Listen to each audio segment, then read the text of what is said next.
Good evening, good evening, family. I'm here, and just like Sister Matayo, the goal is married by the grace of God will be kept in their homes by the love of Christ.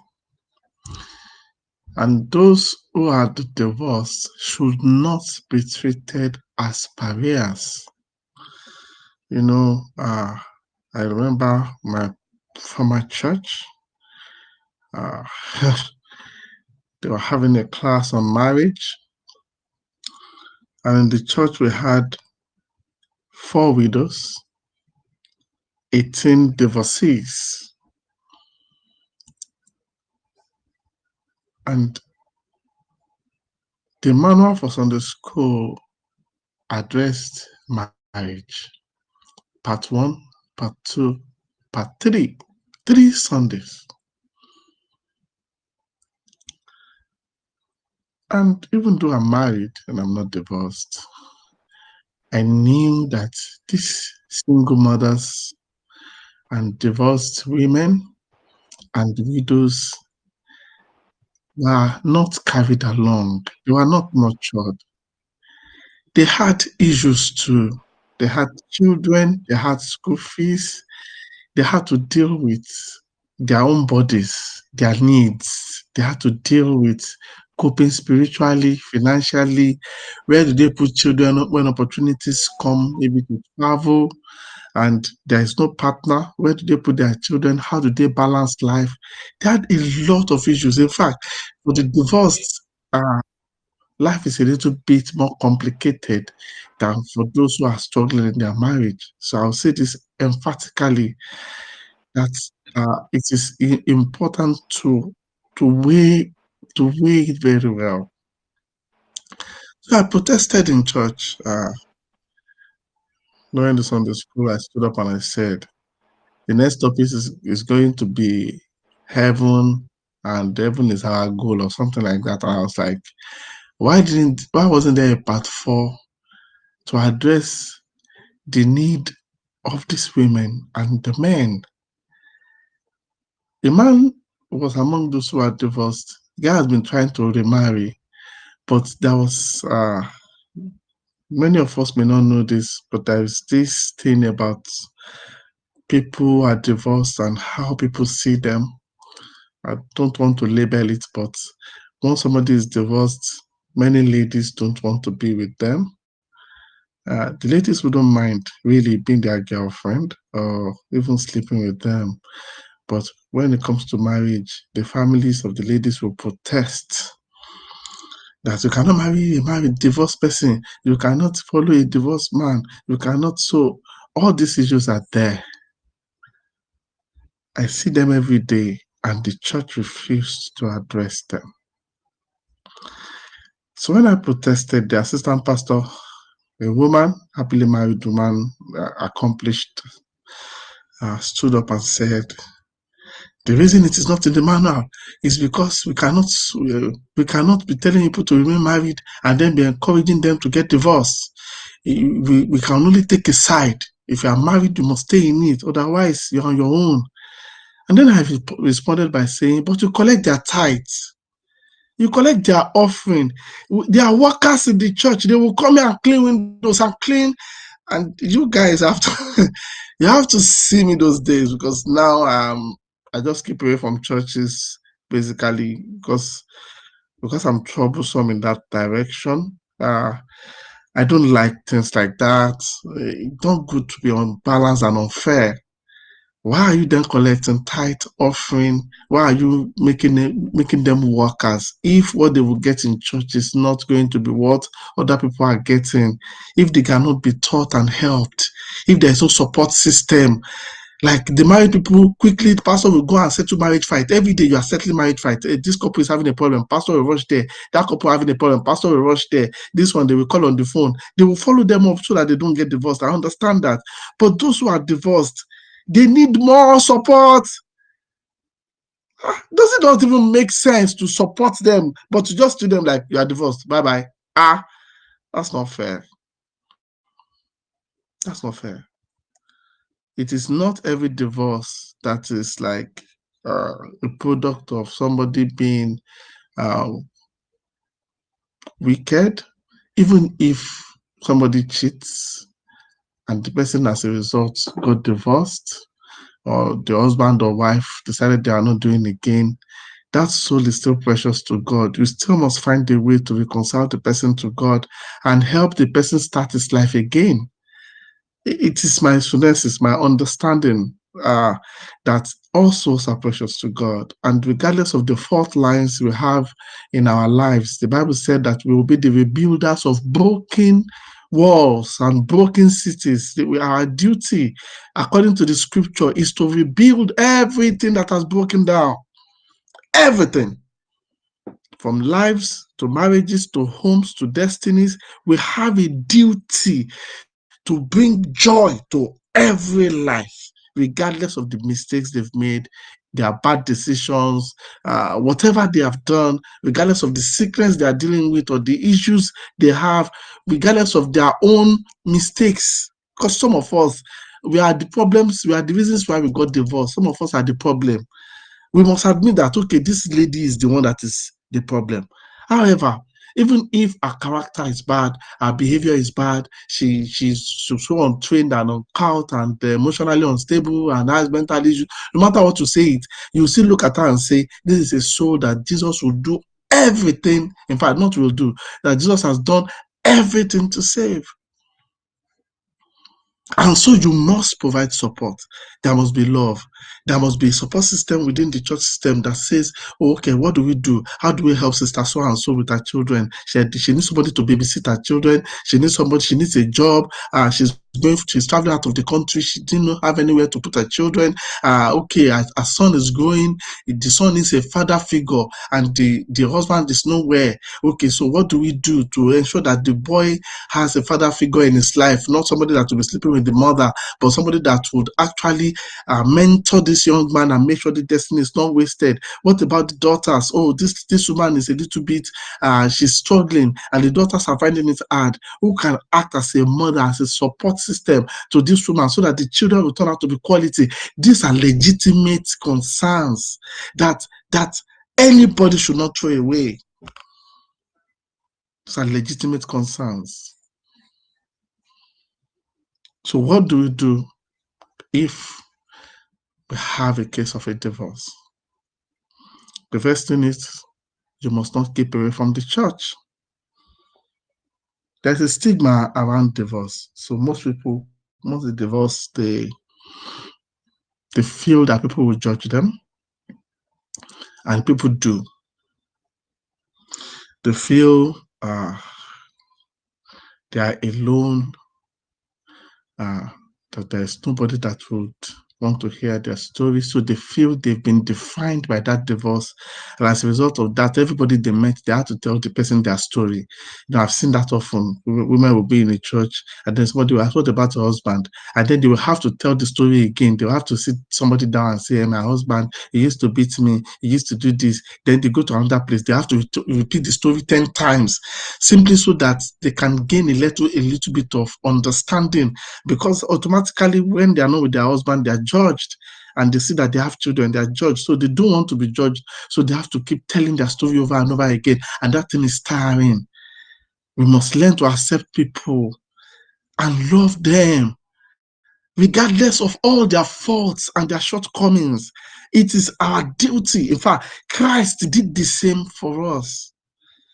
That somebody is single and unmarried is not a crime. That somebody is divorced is not a crime. That somebody is widowed is not a crime. That somebody is separated from the husband or the wife is not a crime. And that somebody is struggling with life does not then mean that the person should do it alone. So you must not keep away from fellowship. You must make sure, if your judge is judging you, leave that church. I beg you, leave. Find a church that will accept you. It can be online. Normal Cathedral will accept you. Bliss Home Fellowship will accept you. We will pray together. We will read the scriptures together. We will keep in fellowship. you must be kept in fellowship. Once the enemy can isolate you, the end of the result will be terrible. And that's what the enemy is always looking for, isolating people away from fellowship. That's the first thing. So you must keep fellowship. The second thing that is really very important in a divorce is financial. When people get divorced, money becomes an issue, especially if they don't get like huge settlement from the court. If it's a woman, she must learn to work. She must find a way back to her feet, depending on her circumstances. If she wasn't working before, or if the husband has been the support system, then she must now learn how to fend for herself, how to be responsible as an adult. And again, the church has a role to play.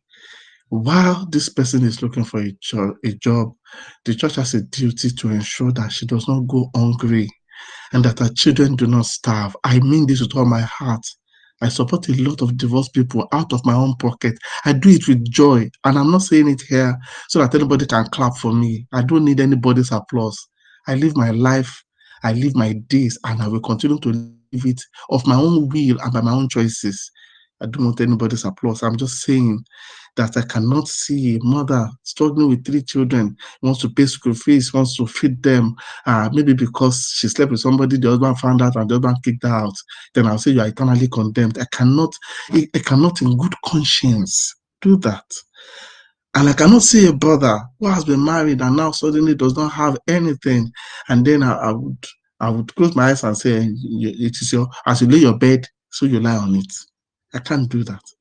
It is not my Christian nature. And I believe that every Christian should be like that. If we are all like that, we would be helping the kingdom to sow seeds of joy all over the world. But if we are judgmental, we will end up encouraging such people to become prey to the enemy. Because a woman that is divorced, that doesn't have money, will look for money. And there are men out there who would basically take advantage of their desperation to make them what they were not meant to be, simply because the church has failed to support. Many of us understand what I'm saying. So before you know it, she begins to sleep around. And ironically, do you know those she'll be sleeping with? Just guess. Because I've said this several times. I also said it in my church the other day, that time when I was complaining. I said, hey, these women are in the church. You are not paying attention to them. You are acting as if they are criminals.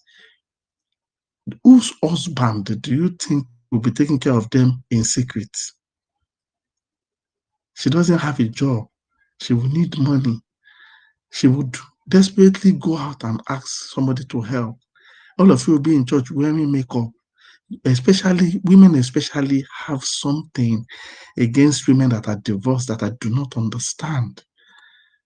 Like, they do not see beyond the fact that the woman is suddenly free, and they cannot see beyond the fact that their husband could possibly be the one that is providing help to this woman in secret, while everybody will come to church and sing Kumbaya.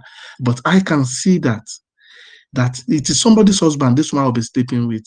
Everybody will not be crying foul later. But if you have quickly rallied around her, you had helped her, you have supported her, you will be saving your own home by saving her too. Many people don't think like that, but that's how I think.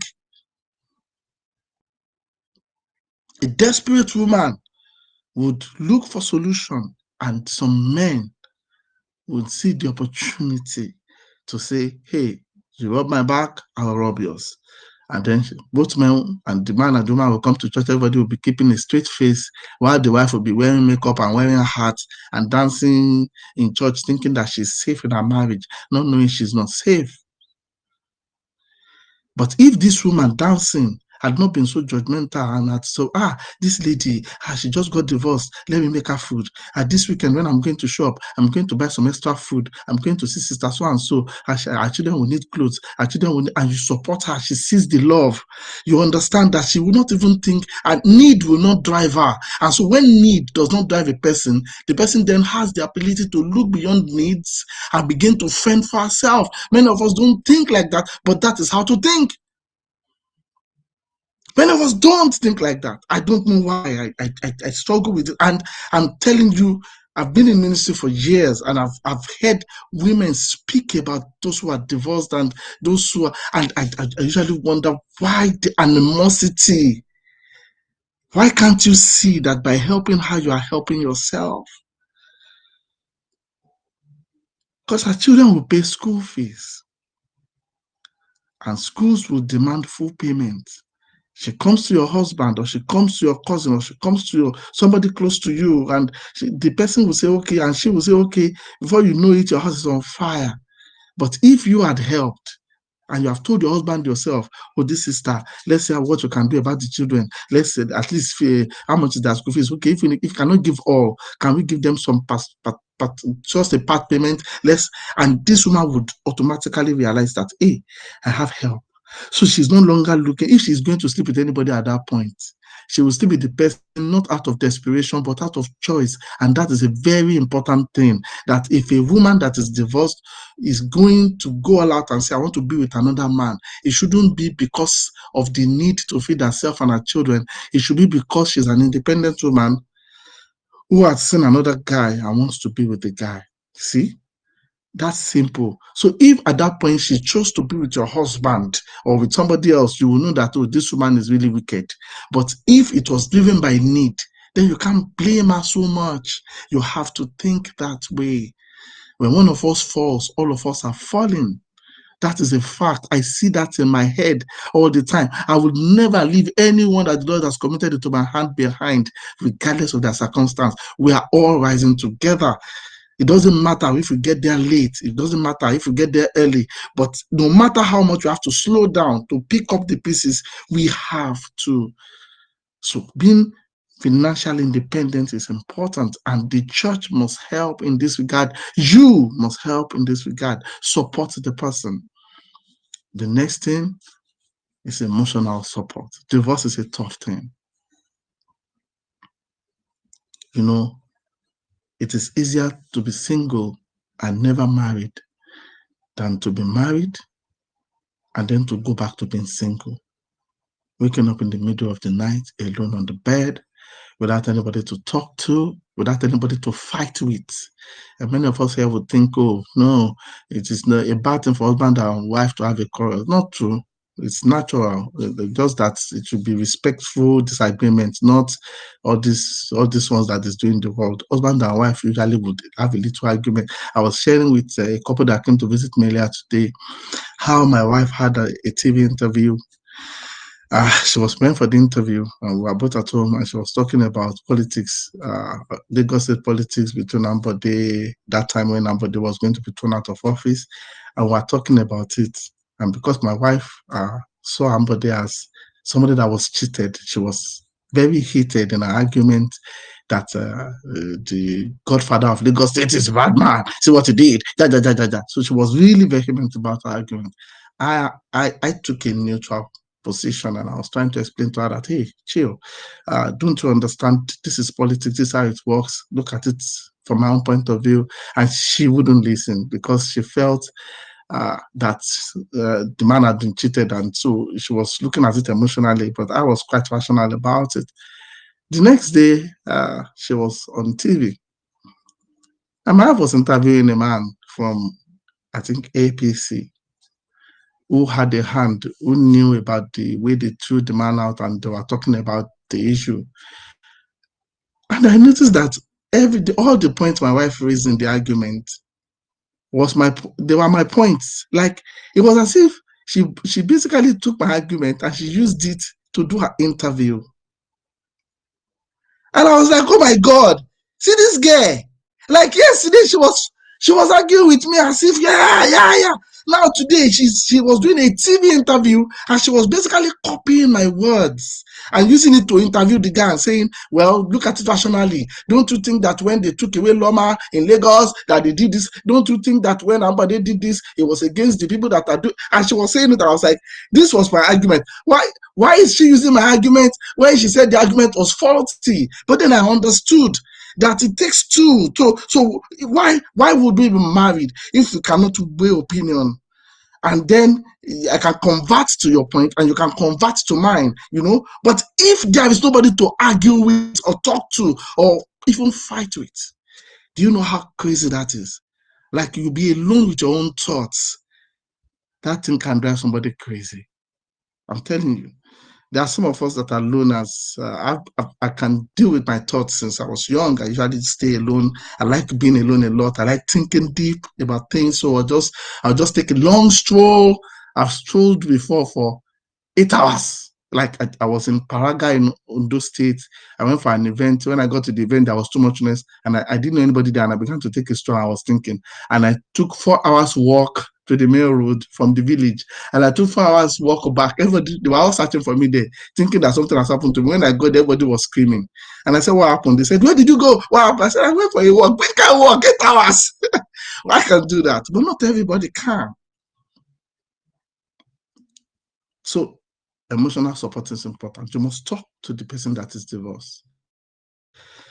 How are you doing? How is everything? How are the children? You miss your husband? Did he call? What are you guys talking about? Are you considering reconciliation? If you are not considering reconciliation, why are you still going to his house to sleep with him?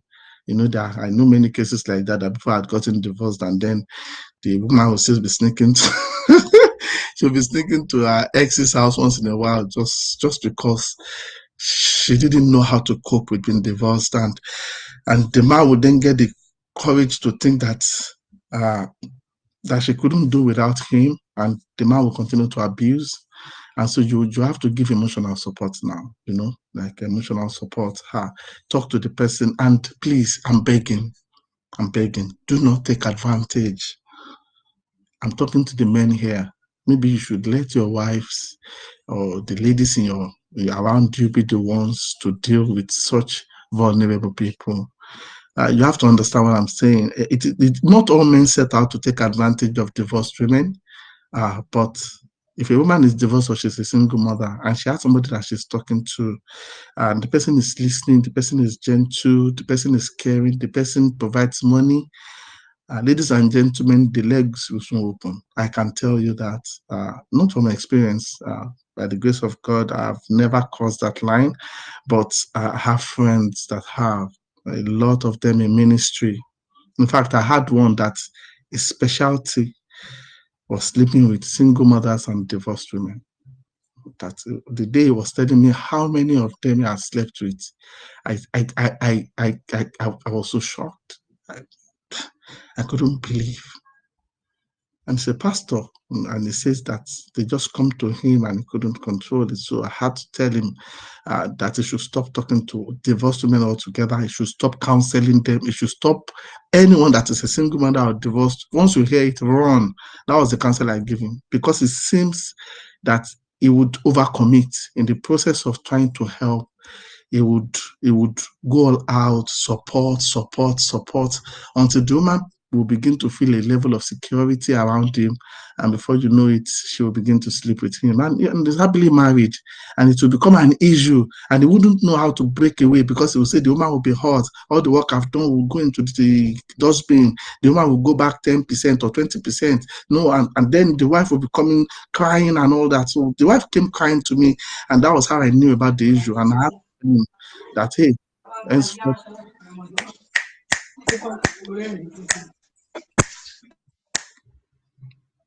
henceforth, do not get involved with divorced women anymore, So emotional support is important. I'm also saying this, that women should be the one. You notice the story of Ruth and Naomi. You notice that that was a woman that provided emotional support, even though she was old and she couldn't provide food.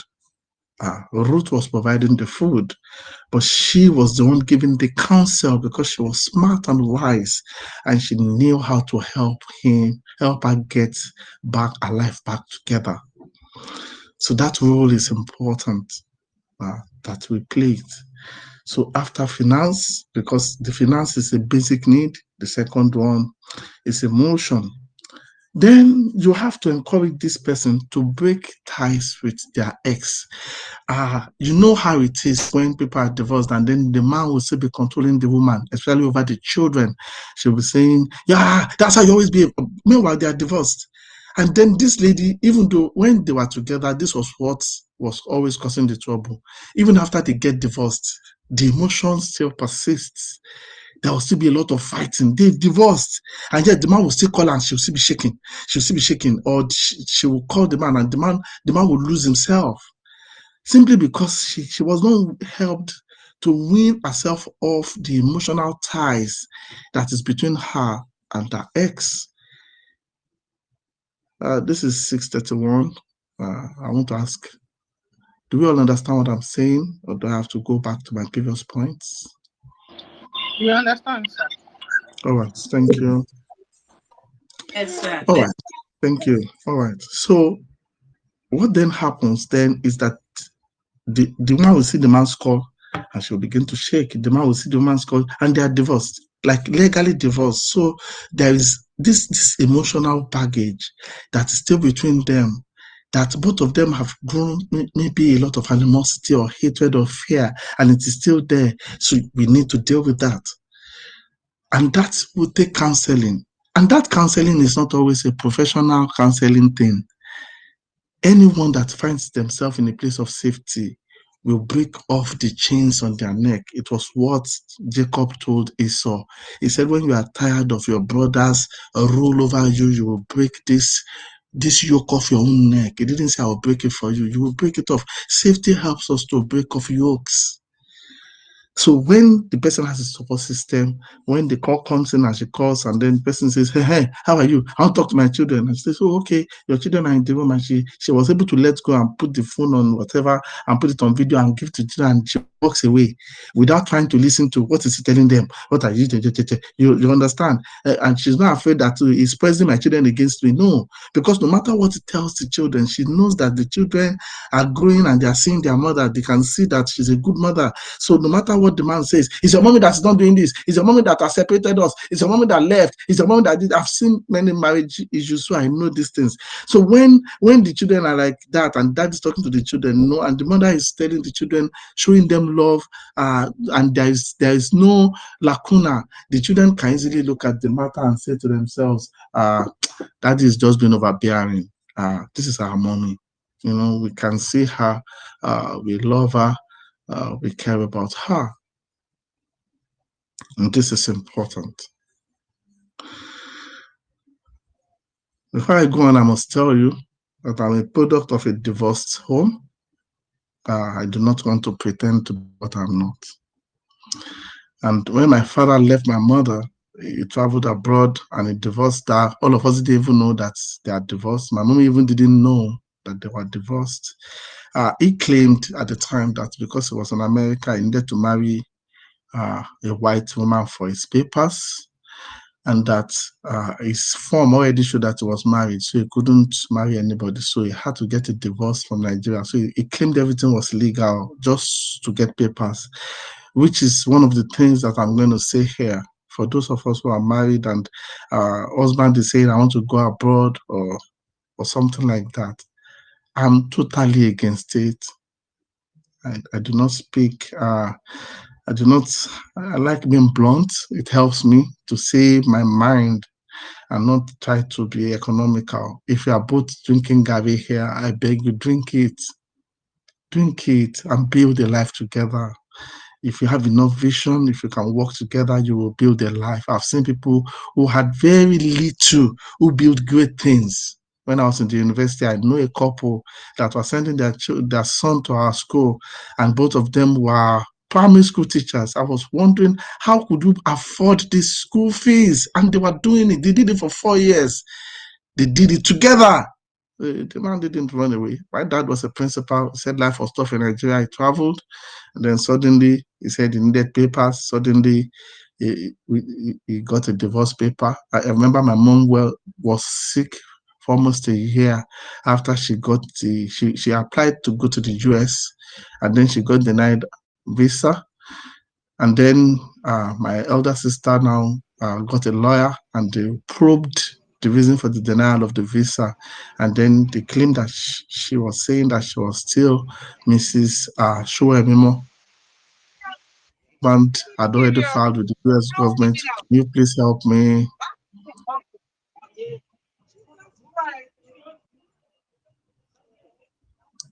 When her husband had already filed with the US immigration office that he was divorced, so that they didn't know what to do at the embassy because she was claiming that she's still the wife of a man that had divorced her. So he didn't even tell my mom. So the relationship between them continued as husband and wife for many years before my mom discovered that she had been divorced. And I knew how the thing hit her with 5 children. And if it's somebody else, she would say it's fine. Like I say, I have my husband, even though he's married somebody else now, but it's just for papers. But she didn't take it like that way. She called him immediately and said, I got this document, I got this, what did you do?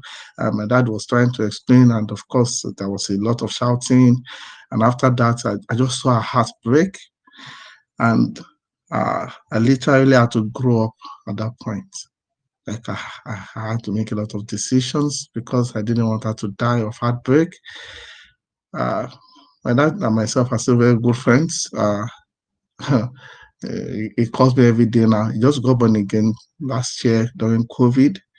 But he had already had 2 children abroad, so it's fine. But I knew what she went through.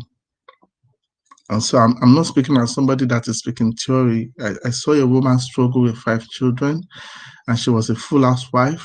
And the church couldn't help. Can you believe that? The man, the pastor, Reverend Abegunde, that eventually helped us, met our oldest sister in UI. My sister joined UI Baptist Church, and then my sister went to the pastor to tell the pastor that this has happened. My dad and mom are not together again. My dad stopped sending money home. My children are hungry. They were living in an uncompleted building. And the pastor immediately, God bless Baba. Baba immediately drove down to our house. That's a pastor. That's a Christian. Drove down to our house, came to that place where we were living at the time, because my dad was trying to, you know how men are when they want to use economy to force you to accept their decision. So he withdrew all support, hoping that my mom would call and beg, and my mom refused. And so our house rent expired, and we were chased out, and we had to be living in one house in Bodija Estate. We were reduced to basically nothing, and my mom still wouldn't beg, because she felt she was wronged and she had the right to feel that way. Every right. But her husband would do that to her. And this man of God came. He came to our house. He saw the house. He saw us. He saw me. He saw my siblings. And he told us, I met Tokumbo. Tokumbo told me about your situation. I will help. And this man helped. Within 10 months, it took time, but 10 months, it was the one that raised money for us to rent another flat.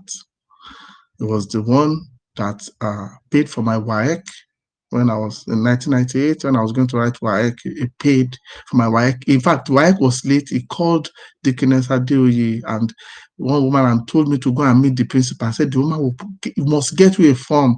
The woman got me the form for my WAEC, got me the form for JAM, paid, and I didn't have to pay a penny. The church supported. Like, they put us in a house, and they were basically responsible for my own. So it wasn't as if they took on all the things, but they supported. They gave my oldest sister scholarship, 20,000 a month. They did what a church should do. That's a fact. And that is what I'm also asking that we do. That's what I'm asking. I'm not asking for too much. I'm not asking for too much. I'm saying that we should be our brother's keeper, that we should support those among us who are injured, those of us who are wounded, those of us who have gotten the short end of the stick. We should not look at them and say, serves you right. That is not the heart of Christ. That is not the heart of Christ. So we must support single women emotionally.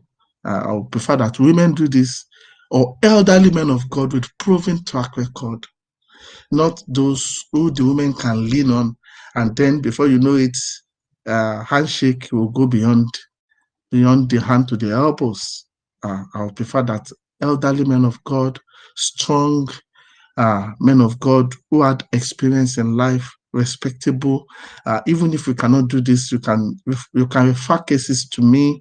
I'm young in age, but I'm an elder of the church, according to the order of Hebrews chapter 12. I've handled so many cases, and I can boast of my track record in them. And I trust the Lord that He would keep me and others that I'm training to be able to handle this work. So you can refer such people when they need support, so that they can have somebody to talk to, somebody that will look at the issues and help them sort it out. It's important. It is important. And again, after emotional support, you have to ensure that they are not treated like pariahs, because now they are single again. They may be thinking of getting remarried. This is a topic that you may not open in a year, but you can open it in 2 years. That somebody is a mother of 2, a mother of 3, does not stop them from getting married again, if they choose to do so. And some of us will be saying, oh, even the singles are not getting whatever. How do somebody that is divorced get a husband? God sets the solitary in families. If you would support them and make sure that they look well, that they don't age untimely and look too old and look as if life has left them. If they had the right support, fine girl will come back. I'm telling you, fine girl. How long before you know it? You will see that because she has peace of mind, she's eating well. Children are in school. She herself will become a little bit restless. Like maybe she will get a career, and then she will get a job. She will go to job, come back, and then she'll be looking at herself and thinking, okay, my life, I need more in my life. I need more, And when she begins to think that way, it is the right thing to help her, guide her, so that she does not make that same mistake she made the first time. Because I tell you that people usually attract the same kind.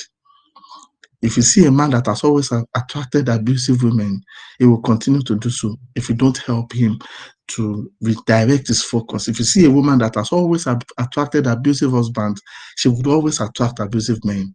I've seen it also, and I'm telling you for a fact that it's something I've seen over and over. So what I do is, when I notice that, oh, this is the kind of man, she would tell me when they used to beat me, and my first boyfriend beat me, second, I say, why are you always like, it's always people that are beating you? Are you a drum that you're always going to meet? Okay, this is what to do. Sit down. Who is this one? No, that's not a good choice. I say, he'll beat you. This one, hey, this one will not beat you. Hey, but I don't like him. It's not. I said, yeah, the qualities that you like in him is the same quality that will make him beat you. Why don't you look at this other guy? He's gentle, he's a Christian, and then you help them make decisions, so that at the end of the day, they don't repeat the same mistake again. This is important. So counseling, helping them to get back on their feet, helping them on the day that he and the guy want to go out, telling her, bring your children, let them stay in my house for the night. It helps, so that her mind is at rest. So that when a guy is toasting her mind will not be somewhere else. You know how it can be when a guy and a girl are together and the girl is distracted. The guy will think she's not interested. Meanwhile, she's interested, but her mind is also with her children. So if she knows that children are safe, I must say that my mom is a very fine girl. So I remember one day we took a taxi, myself and my mom, and then this taxi driver began to toast my mom. It was a crazy day. And the guy was like, Madam Mushetinho. I can't even imagine. And I was sitting at the back of the car. My mom was sitting right in front. And so my mom, I want look at the taxi driver, and my mom was like, do you see the guy behind? The taxi driver said, yes. My mom said, that's my third child. The two older ones are already in the university. The taxi driver just looked forward and forgot about it. And because my mom had very good gene, and so she didn't look her age at all. She didn't look at she chose not to remarry, but it wasn't because men were not available. Men wanted to marry her. She was the one that felt after 5 children, being a Christian, she should just live her life onward. But if she had wanted to get married again, I would have supported her. I'm telling you with all my heart. She'll be coming to Nigeria soon to spend some time with me, but I know for sure that if she had ever taken that choice to remarry, I would never stand in her way. Nobody wants to be alone. It's not a good deal like that. Now, I have to talk about reconciliation. So if the man then decides that, let's reconcile, or if the woman says let's reconcile and the church says, okay, you guys have been divorced for some time, is that an opportunity for you guys to come back together and all that? You must not be quick to say, because the man is single and the woman is still single, they should marry each other back. Please, no. Has there been changes? Have we seen changes? The year I got married, 2010, was the year my dad came back home to Nigeria. I was 30. He left when I was 13. So that would be 17 years gap. And in the 17 years, he has done a lot. He made a lot of money. He lost all the money. He dated many women. He did whatever. He lived his life, so to say. And so when he came back for my wedding, he was not with any woman anymore. The woman he married for the papers, they are divorced. So everybody in the family felt, yeah, so now he's single. Your mommy is also single. Let us reconcile them. Yeah. So because the family had never had the chance to put their mouth in the divorce issue. My dad was abroad when he divorced. So they had the chance now to call him and say, sit down, let's have a meeting. And then our family, my dad's family had always been around. So even when they were divorced, we were still relating with our father's family members normally. So it wasn't as if my mom isolated us from them, which is another thing. We shouldn't isolate people. That your husband is a bad person doesn't mean his entire family are witches and all that. No matter what words were exchanged, you must not isolate your children from their father's home or from your wife's family. You must allow them. My mom was smart enough to ensure that we know our family. We know my father's family too, so that we related with our cousins, with our uncles. Normally, the divorce did not break our family to pieces. Like then keep us with our mommy alone, and then we cannot talk to one uncle or one auntie over there. No, we are still relating with our. Even now, the projects we are doing. One of my cousins is the one at the site every day sending videos. He's always going to our project because my mom didn't allow that to destroy the relationship she had with the family. She had issues with her husband, but she didn't have issues with the husband's family. So my dad came home for my wedding. Out of the 5 children, I was the only one that was present for the wedding. And because I was his first son, and everybody felt, okay, he wouldn't be at your son's wedding and all that. So he came. And after the wedding, they took the entire family to a place in Ikorodu for a meeting. My mom was there, my dad was there, everybody was begging up and down. They were telling my mom sorry, it was circumstances, it was situational, it was this, it was that. All the while the begging was going on, my dad came to my wedding with a girlfriend. So the girlfriend was waiting for him in a hotel. Like, he came to Nigeria, I flew with the girl down to Nigeria for my wedding. They both came for my wedding. The lady gave me $100 for my wedding gift. So when they were going for the meeting, the woman went to a hotel and was waiting for my dad. Just felt he went for a family meeting. And so at the family meeting, my dad was begging my mom. But there he was, another woman. Woman was waiting in a hotel for him. So they were begging. I was on honeymoon, and then they called me and they said, hey guy, daddy and mommy they are trying to reconcile. And I said, no. Everybody was like, yeah, you should be happy. I said, no. What do you mean they are trying to reconcile? Did you see this Auntie Yemi that came, that gave me $100? Did you not see that they came together from America? How can you talk of reconciliation like that? The man is still an unrepentant skirt chaser. They would just repeat the same cycle again. He had not repented, he had not changed. Why are you not talking reconciliation? I was 30 at the time. They were not held. It wasn't a healthy thing. I'm not going to because it's my dad, because when I talk to my dad, I tell him even now, I say, Daddy, I'm your father. And he'll be laughing. I say, yeah. I said, because in age, you may be older than me, but in wisdom, I was born of Christ. The wisdom of Christ is mine. I'm wiser than you in everything. I say it to his face, because when it comes at me, and I say, no. I don't want the wisdom of the world. Keep your wisdom. I have Christ. When you are not there, Christ nurtured me. I don't want your wisdom.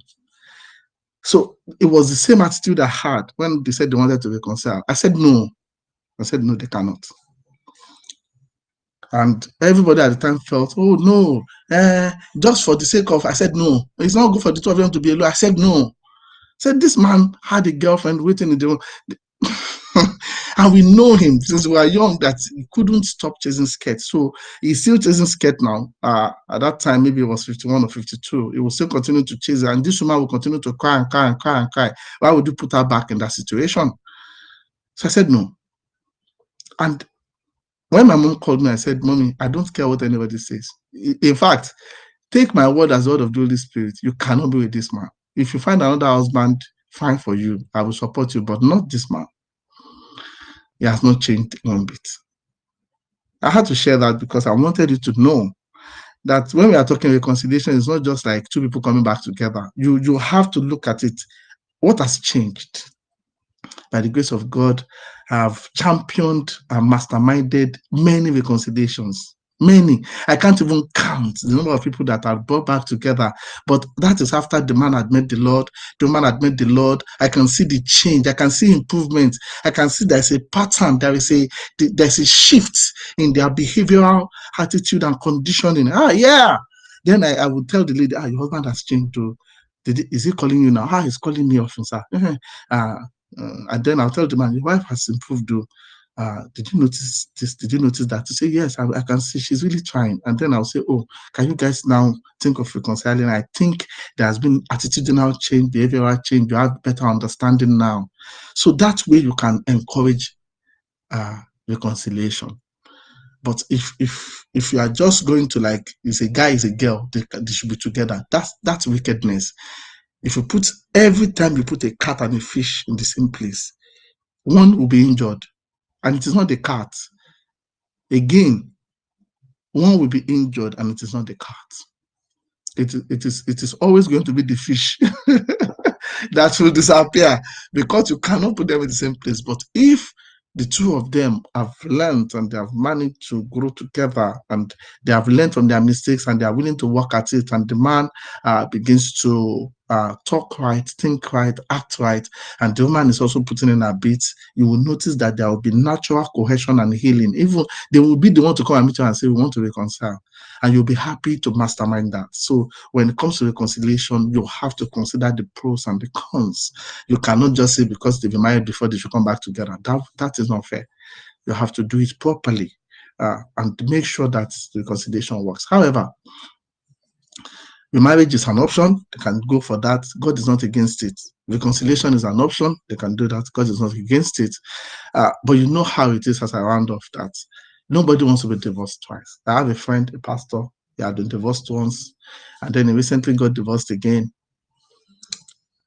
Every girl he has tried to talk to, when they hear that I've been divorced twice, all of them pick race, as in they ran. The man called me and said, I'm in trouble. Nobody wants to be with me. I said, yeah, who wants to be with you? Like, you're already in your 50s.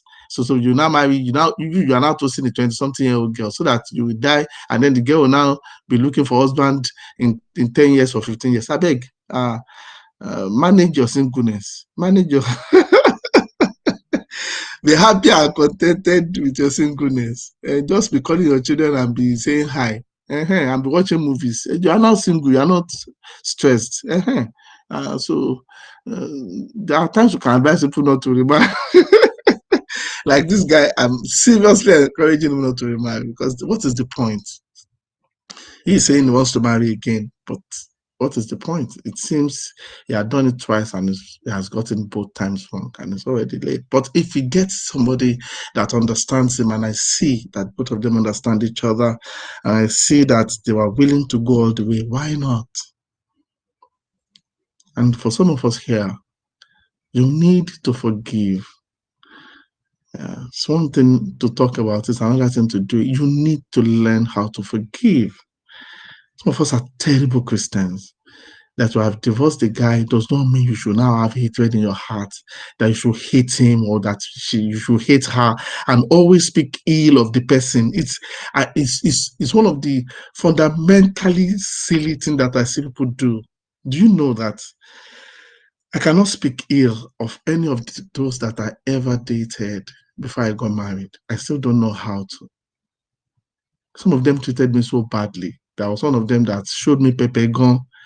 I still gave the mom some money about 2 years ago when they wanted to do a whatever. The mom sent me a message. I sent her some good money. I couldn't. Why would I?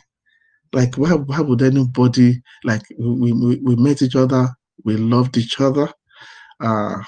We had good time together. We had intimate. We had sex. We had children. And then things went south. Maybe you cheated. Maybe you cheated. Maybe the enemy. No matter what it is. And then the divorce came. He treated you badly before the divorce. Oh, you treated him badly. You spoke to him. He cried. He almost went mad. No matter what, after the divorce, rest, please. There's a season of rest. Rest from all your toils. Just let it go. Just let it go. I beg you. Just let it go, so that you can enjoy your life. You cannot harbor resentment in your heart because of what? That season is over. If you must take time to heal, take time to heal. But once you are healed, please, you have a chance to live a better life, a quality life, a sickness-free life, if you live the life well, if you live it right.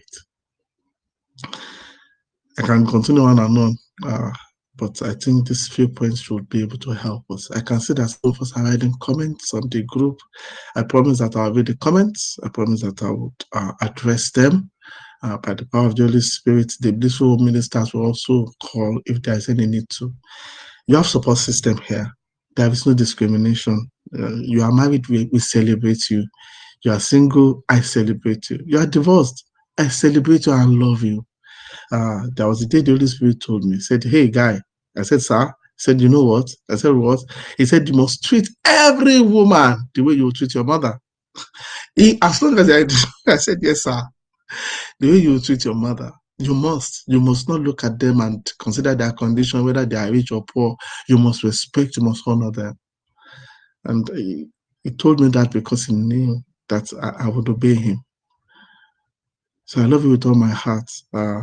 These little points I could give today, I believe that they'll be of tremendous help. God bless you and keep your homes and keep your lives and keep you in him.